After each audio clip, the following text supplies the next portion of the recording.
Olá! Quem nunca parou para pensar, né, como o direito, a nossa ideia de república, até a arquitetura por aí. Tudo isso tem um pezinho lá na Roma antiga.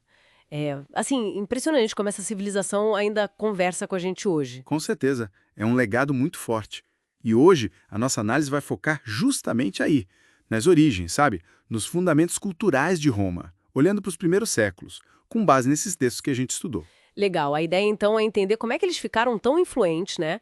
Investigando essa mistura de povos lá no começo, a mudança política para a república e essa capacidade que eu acho fantástica de misturar culturas. Bom, vamos lá. Essa origem múltipla, Roma nasce desse encontro, é isso?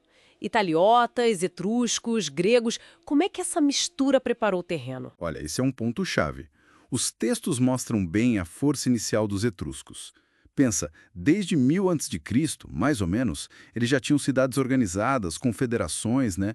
Eram fortes militarmente e a cultura deles, bem avançada para a época. Urbanização, metalurgia. Hum, Aí, por volta do século 8 a.C., eles acabam dominando os latinos ali da região.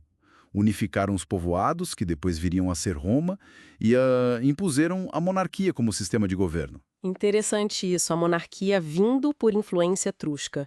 E os textos eles dão alguma dica do porquê essa influência etrusca diminuiu depois, para dar espaço para os latinos, para os patrícios, ganharem força? Patrícios, principalmente, foram se fortalecendo. E isso coincidiu com um certo, talvez, enfraquecimento do poder etrusco na região, ou uma mudança de foco deles. Isso abriu a brecha, né? Para a mudança política que veio depois. Entendi. E claro, tem toda a parte mítica que os próprios romanos contavam, né? Ah, sim, as lendas. Rômulo e Remo, a loba, Enéas fugindo de Troia. Isso que era passado de boca em boca e depois os poetas, tipo Virgílio, registraram. Mostra como eles curtiam essa ideia de um passado grandioso, meio mítico, né? Exatamente. Era fundamental para criar uma identidade, sabe? Um senso de destino histórico. Mesmo que misturando fato e lenda, o que era bem comum na época. E essa construção de identidade vem junto com a grande virada política. Fim da monarquia, começo da república, lá por 509 a.C. O curioso é que essa monarquia deles nem era hereditária, né? O Senado, que era da nobreza patrícia, é que escolhia o rei. Será que isso já facilitou a mudança? É uma boa leitura, sim. A queda do último rei, o Tarquínio Soberbo, marca o fim desse domínio etrusco mais direto e o começo da República. O poder, então, vai para as assembleias. Mas veja bem, o Senado, formado pelos patrícios, continuou com muita força, muita influência. Ah, então não foi uma ruptura total de poder. Não mesmo. Eles criaram as magistraturas, né? Como os dois cônsules, que dividiam o poder civil e militar e tinham um mandato de 1 ano. A ideia era, explicitamente, evitar aquele poder concentrado do rei. Mas essa estrutura nova, republicana, na prática, ela não concentrou poder de outro jeito? Pelos textos, a sociedade parece bem dividida e hierárquica. Sim, e isso é crucial entender. No topo estavam os patrícios, a elite fundadora, dona das terras com poder político total. Aí vinham os plebeus, gente livre, trabalhadores de várias áreas, mas, no começo, sem poder político nenhum. Certo. Tinha ainda os clientes, que eram dependentes dos patrícios, sem direitos políticos diretos, e lá na base, os escravizados. Muitos eram prisioneiros de guerra, outros por dívidas. Eles eram a base da mão de obra, mas sem direito algum. Essa desigualdade toda foi o motor de séculos de luta social. Da plebe buscando mais espaço, mais direitos. Nossa, complexo.